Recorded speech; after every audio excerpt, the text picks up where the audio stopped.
Amma ba'd. Bapak-bapak, ibu-ibu,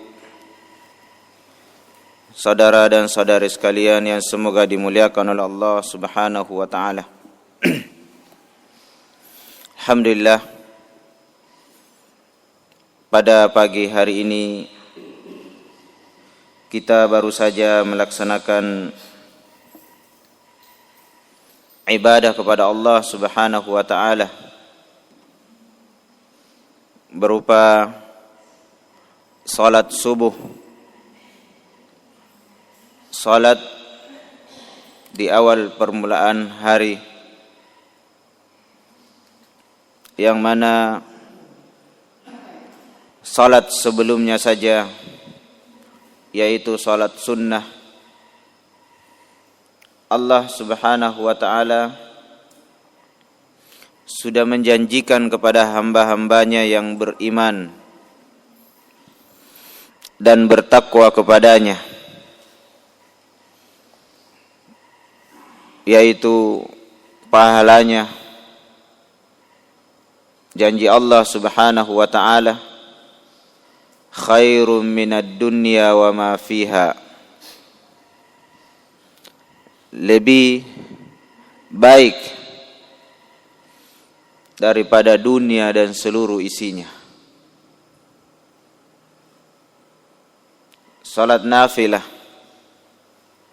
salat sunnah sebelum melaksanakan salat wajib, yaitu salat subuh. Nah, bagaimana dengan salat subuhnya?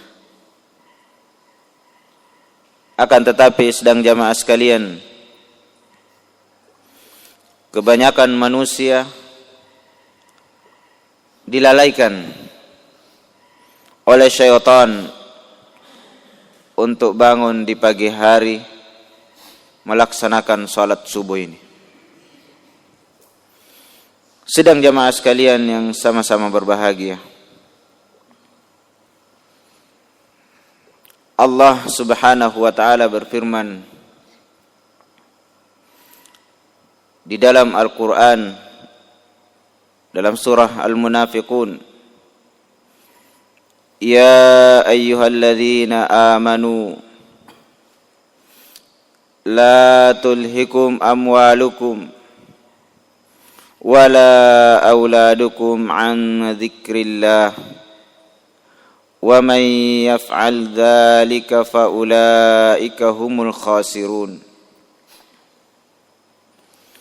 Wahai orang-orang yang beriman, jangan kalian dilalaikan oleh harta dan anak-anak kalian dari berzikir kepada Allah Subhanahu wa ta'ala.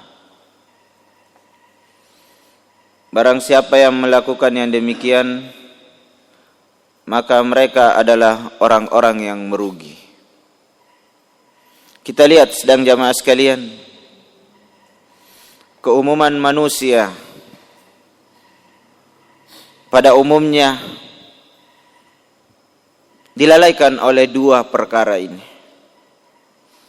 yaitu harta dan anak-anaknya. Kita lihat sebagian saudara kita keluar melaksanakan aktivitas mencari nafkah sebelum waktu salat subuh, dan tidak sempat lagi, bukan tidak sempat, tapi tidak menyempatkan waktunya untuk salat subuh.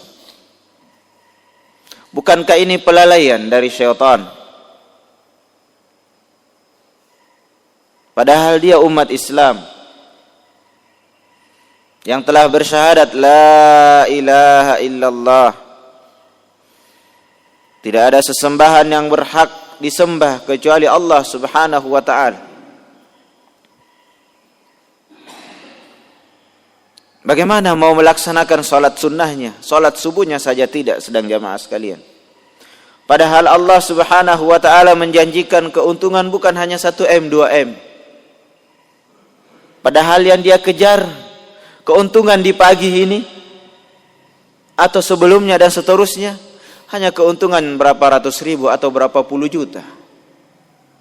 Takut dilalaikan oleh janjinya di pasar sentral di ruko ini, di negeri ini, sehingga dilalaikan oleh ibadah kepada Allah Subhanahu wa taala, yakni dari beribadah kepada Allah untuk meraih pahala yang Allah janjikan di akhirat yang lebih besar daripada dunia dan seluruh isinya, bukan hanya Palopo dan sekitarnya. Pahalanya khairun minad dunya wa ma fiha, lebih baik daripada dunia dan seluruh isinya.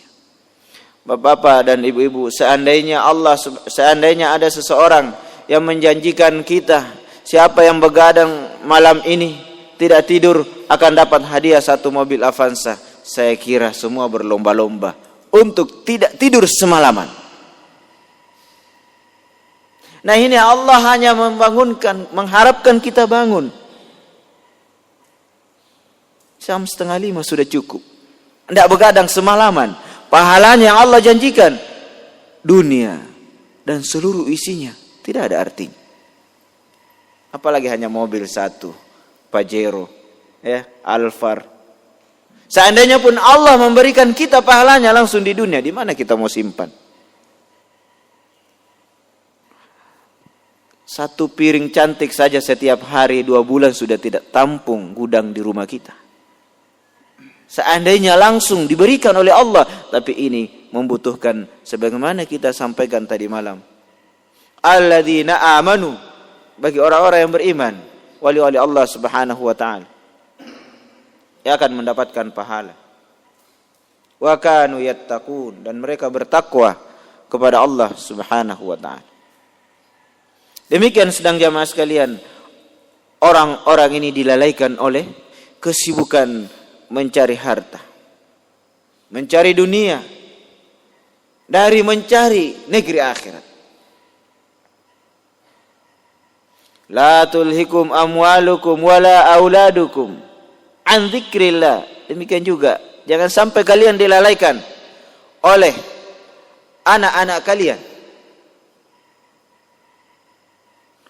Harta dan anak-anak telah banyak melalaikan umat sehingga menyia-nyiakan pahala yang besar di sisi Allah Subhanahu wa taala. Bahkan sebagian waliyadzubillah, umat mengorbankan agamanya demi anak-anaknya, demi mencarikan harta anak-anaknya. Jadi hubungan antara keduanya tidak terlepas. Terkadang kita sibuk mencari harta demi anak-anak kita, sehingga mengorbankan agama kita. Tidak berzikir kepada Allah Subhanahu wa taala. Tidak beribadah kepada Allah Subhanahu wa taala. Tidak menyembah Allah Subhanahu wa taala sebagaimana yang Allah inginkan. Bahkan terkadang waliyadzubillah, sebahagian umat Islam meninggalkan agamanya demi kecintaan kepada anak-anaknya.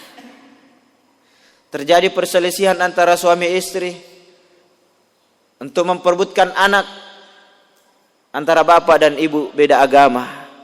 Sang suami saking cintanya kepada anak dan istrinya, sehingga dia rela meninggalkan agama Islam demi anak dan istrinya. Na'udzubillah min dzalik.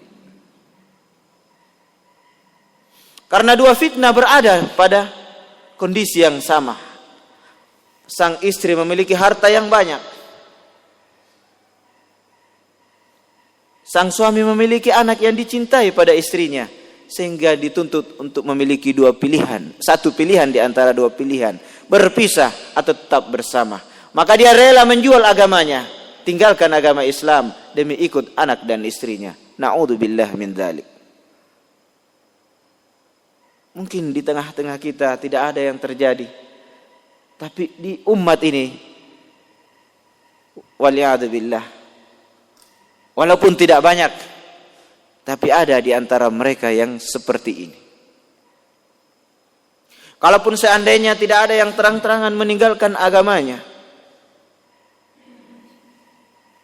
terang-terangan meninggalkan akidahnya yang benar demi harta dan dunia, demi harta dan anak-anak, sehingga akidahnya rusak, apa yang jelas-jelas di dalam Al-Quran dan di dalam sunnah Nabi sallallahu alaihi wasallam diingkari dan dikufuri hanya disebabkan karena perkara duniawi atau pangkat dan jabatan, yang umat ini terkadang menyatakan 4T: harta, tahta, wanita, dan Toyota. Ya, Toyota mewakili kendaraan. 4 perkara ini telah banyak melalaikan manusia dari beribadah kepada Allah Subhanahu wa taala, bahkan rela meninggalkan agamanya demi, bukan untuk semuanya, tapi salah satu dari 4 perkara ini: harta, wanita, tahta, dan kendaraan. Allah Subhanahu wa taala menyatakan, "Wa may yaf'al dzalik fa ulaika humul khasirun." Siapa yang melakukan yang demikian? Secara lahir dia cari harta, banyak hartanya. Secara pemandangan dia memiliki anak yang banyak. Secara lahir dia memiliki pangkat dan jabatan yang tinggi. Dan dia memiliki kendaraan yang serba mewah, yang kadang setiap bulan dia gonta-ganti. Tapi Allah menyatakan, maka mereka adalah orang-orang yang merugi karena dilalaikan dari beribadah dan berzikir kepada Allah Subhanahu wa taala. Kemudian Allah Subhanahu wa taala berfirman selanjutnya, "Wa anfiqu mimma razaqnakum min qabli an ya'tiya ahadakumul maut fayaqula rabbi laula akhartani ila ajalin qarib fa asaddaqa wa akum minas salihin." Allah Subhanahu wa taala setelah itu memerintahkan kepada kita untuk berinfak, untuk bersedekah, berzikir kepada Allah Subhanahu wa taala dengan mengeluarkan sebahagian harta kita demi agama kita dan demi kebaikan kita. Sedang jamaah sekalian, yaitu disuruh berinfak. Dan infak di sini, sedekah di sini, jangan hanya dipahami sebatas harta. Sebagian orang menyatakan, saya tidak bisa berinfak karena tidak punya harta. Tidak bisa mengeluarkan rezeki dari Allah Subhanahu wa taala. Ingat sedang jamaah sekalian, nikmat Allah sangat banyak. Di antara nikmat yang Allah Subhanahu wa taala memperingatkan melalui nabi kita, yaitu kebanyakan manusia makmudun fihima, dilalaikan dari keduanya. Berupa apa? As-sihha wal faragh, kata Nabi sallallahu alaihi wasallam. Ni'matani maghbunun fiha katsirun minan nas. 2 nikmat yang kebanyakan manusia dilalaikan dari 2 nikmat itu. As-sihha wal faragh, kesehatan dan waktu luang. Maka sedang jamaah sekalian, Allah memberikan kita waktu. Saya jelaskan tadi, Allah tidak meminta dan menuntut kepada kita begadang semalaman untuk meraih kebahagiaan dunia dan akhirat. Pahala yang besar di akhirat lebih baik daripada dunia dan seluruh isinya. Tapi Allah hanya meminta bangun salat subuh, sembah Allah Subhanahu wa taala. Lagi pula tidak mewajibkan salat sunnahnya. Luangkan waktu salat sunnah sebelum salat wajib. Yang jelas salat wajibnya suatu yang diwajibkan oleh Allah Subhanahu wa taala. Keluarkan waktu semalaman itu, sedekahkan demi kebaikan kamu, bukan untuk Allah Subhanahu wa taala. Wa anfiqu mimma razaqnakum min qabli an ya'ti ahadakumul maut. Infakkan ini waktu. Kesehatan Allah berikan. Karena nikmat itu sedang jamaah sekalian tidak dirasakan kecuali setelah tidak ada nikmat itu. Orang yang sakit di rumah sakit dia menyatakan indahnya kalau saya sehat. Tapi pada saat dia sehat kita contohkan diri kita ini bagaimana nikmat kesehatan itu. Lalai sebagian manusia, bahkan kebanyakan dari nikmat yang sekarang yang dia berada di atasnya. Yang dia ingat saya bangkrut, yang dia ingat tidak ada harta saya, yang dia ingat hilang uang saya. Nikmat yang sekarang ini berada padanya, lupa.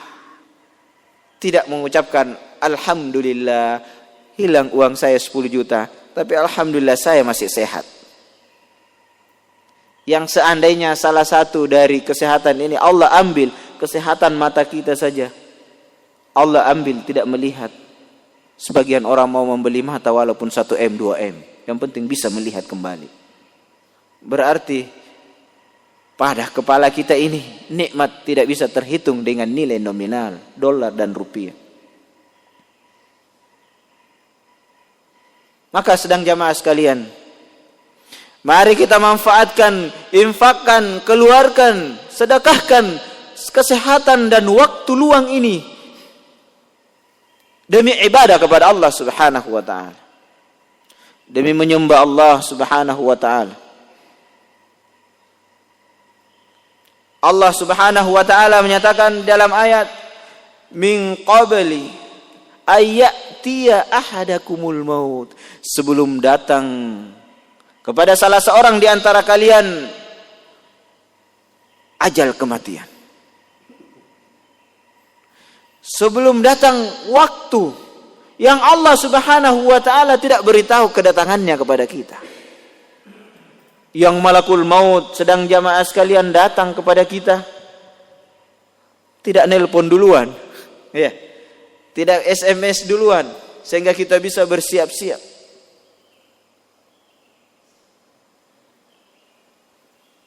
Min qabli ayyatiya ahadakumul maut fayaqula rabbi laula akhartani ila ajalin qarib. Maka dia berkata pada saat sakaratul maut, pada saat malakul maut datang yang tidak akan mungkin, kata Allah Subhanahu wa taala, la yastaqdimun wa la yastakhirun.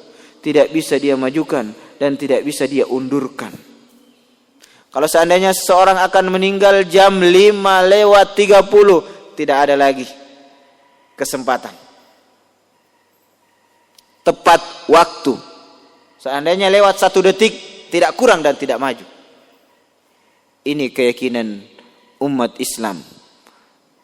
Tidak bisa lagi kita berandai, seandainya begini dia belum mati, seandainya begini dia belum meninggalkan dunia. Sebagaimana sebahagian umat kalau seandainya mengalami musibah kematian ini, misalnya kecelakaan, sampai dia menyatakan seandainya dia tidak keluar kemarin, masih hidup hari ini. Na'udzubillah min dzalik.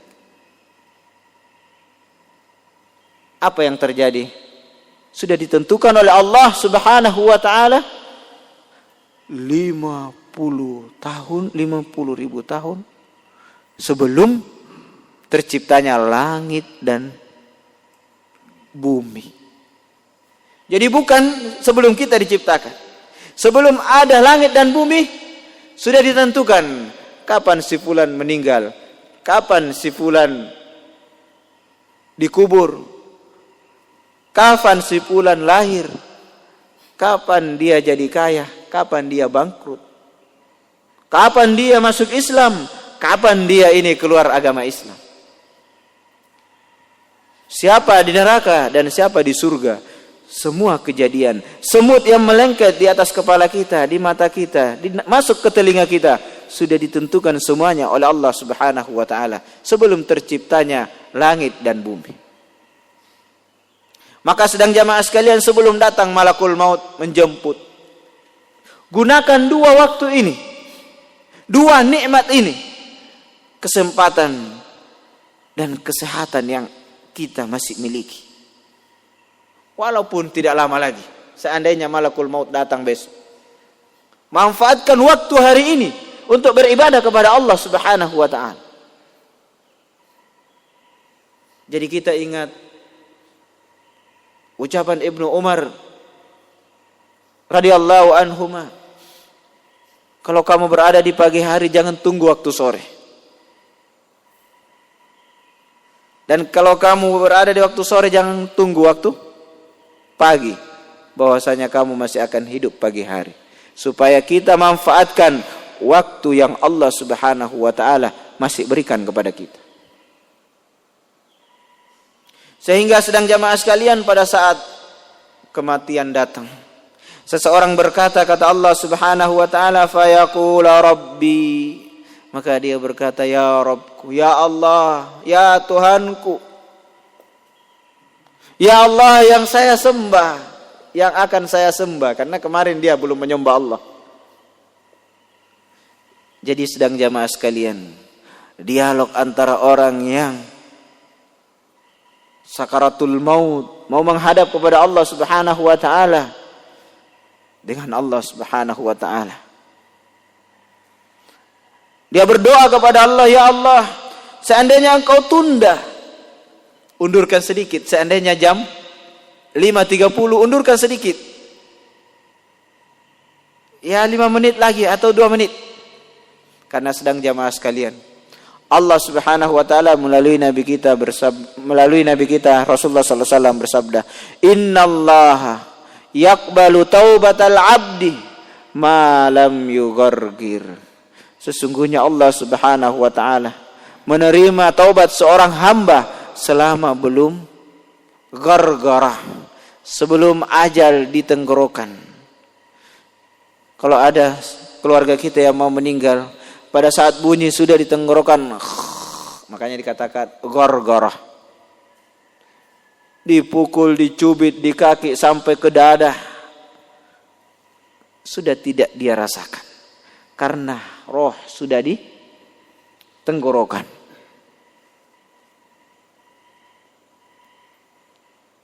Dia katakan, undur dikit ya Allah. Allah masih menerima seandainya belum di sini. Allah masih menerima taubat seandainya belum di sini. Belum gargara. Maka gunakan kesempatan. Walaupun sakit yang separah-parahnya, tapi belum sakaratul maut. Bertaubat kepada Allah. Tapi nyatanya banyak orang dalam keadaan sudah terkapar di pembaringan, tidak taubat kepada Allah Subhanahu wa ta'ala. 1 bulan diingatkan taubat, tidak bertaubat sampai datang kematian. Na'udzubillah min dzalik. Jadi dia meminta kepada Allah Subhanahu wa ta'ala, laula akhartani ila ajalin qarib. Ajalnya, waktunya sedikit saja, undur ya Allah. Fa asaddaqah, saya akan bersedekah, saya akan berinfak, saya akan mengeluarkan harta saya, ya Allah, yang miliaran ini, yang triliunan. Semua gedung-gedung saya akan keluarkan. Demikian keadaan seorang kalau sudah mengalami sakaratul maut. Saya akan berinfak. Kalau saya sehat, saya akan gunakan semua untuk beribadah kepada-Mu ya Allah. Berikan saya waktu. Undur sedikit ya Allah waktu saya ini. Fa asaddaqa wa akum minas salihin. Saya akan menjadi orang saleh. Saya akan bertaubat ya Allah. Saya akan salat. Saya akan salat sunnah yang banyak. Saya akan puasa dan seterusnya. Tapi apa kata Allah Subhanahu wa ta'ala? Wa la yu'akhirallahu nafsan idza jaa ajaluha. Allah tidak akan mengundur. Tidak akan menunda. Sedang jamaah sekalian, apabila telah datang waktunya. Ini harus kita yakini, akidah yang harus dipegang oleh kaum mukminin. Tidak akan diundur ajal kematian kalau sudah datang. Jadi jangan lagi berandai-andai. Seandainya anak ini mendengar tidak ditabrak mobil, seandainya dia mendengar dia tidak akan kecelakaan karena saya katakan kamu jangan pergi dulu hari ini. Tidak ada sedang jamaah sekalian. Maka hendaklah ayat ini menjadi peringatan bagi kita sekarang ini sebelum datang ajal kematian. Wala yuakhirallahu nafsan idza jaa ajaluha wallahu khabirum bima ta'malun. Dan Allah Subhanahu wa taala khabir, Maha mengetahui secara detail apa yang kita lakukan. Catatan kebaikan kita sudah dicatat. Semuanya tidak luput. Faman ya'mal mithqala dzarratin khairan yarah wa man ya'mal mithqala dzarratin syarran yarah. Siapa yang beramal kebaikan walaupun sebesar biji zarrah, pasti dia akan lihat. Siapa yang beramal kejelekan walaupun sebesar biji zarrah, sebesar biji atom atau debu yang paling kecil, pasti dia akan lihat balasannya.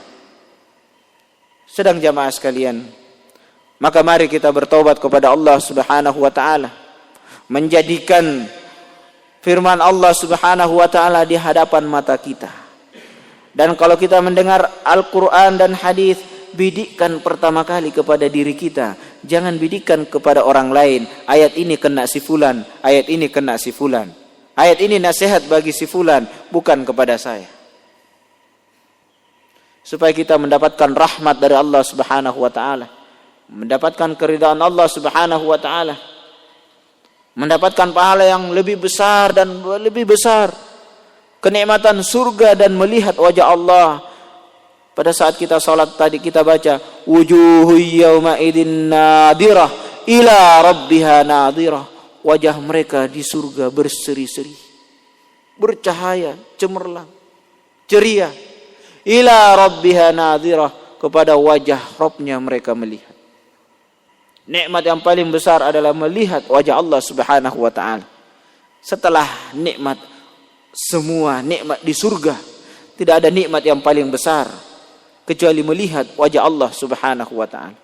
Makan, minum, ya nikah dengan para bidadari dan istri-istri kita terkalahkan dengan melihat wajah Allah Subhanahu wa taala.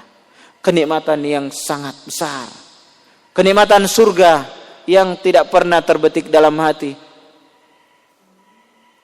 Tidak pernah dilihat oleh mata dan tidak pernah didengar oleh telinga, kata Nabi sallallahu alaihi wasallam. Ma la ainun ra'at wala udhunun sami'at wala khatara ala bali ahad. Tidak pernah dilihat oleh mata.